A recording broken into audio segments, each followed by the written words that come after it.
আজ হচ্ছে মঙ্গলবার, আর জানো তো আজকে খুব তাড়াহুড়োর মধ্যে ছিলাম, তাই তাড়াহুড়ো করে রান্না করতে হয়েছে।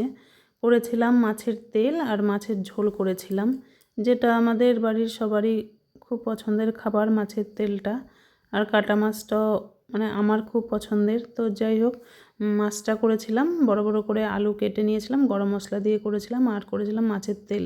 মাছের তেলের জন্য আমি পেঁয়াজ, কাঁচা লঙ্কা আর আদা প্রথমে ভেজে নিয়েছি। নিয়ে তারপর মাছের তেলটা দিয়ে নুন হলুদ দিয়ে কিছুক্ষণ নাড়িয়ে চাড়িয়ে নামিয়ে ফেলেছি। তেলটা আজকে শুধুই করেছি। শুধু এইভাবে করলেও তেলটা কিন্তু খুব ভালো লাগে। আদার একটা গন্ধ খুব মানে টেস্ট হয় খেতে। বেগুন দিয়ে আজকে আর করিনি। তো এদিকে দেখো মাছের ঝোল হয়ে গেছে, তেলটাও হয়ে গেছে।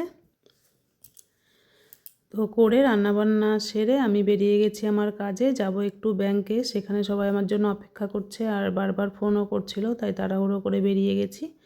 তো এখানে কাজকর্ম সেরে এবার চলে গেছি বাড়িতে। তখন প্রায় 3:30 বাজে।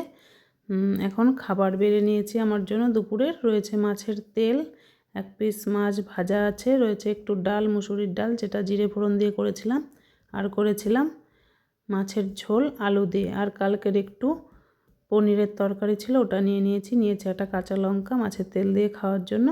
তো আজকের দুপুরের খাওয়া দাওয়া এটাই। চলো দেখা হচ্ছে অন্য একটা ভিডিওতে। টাটা।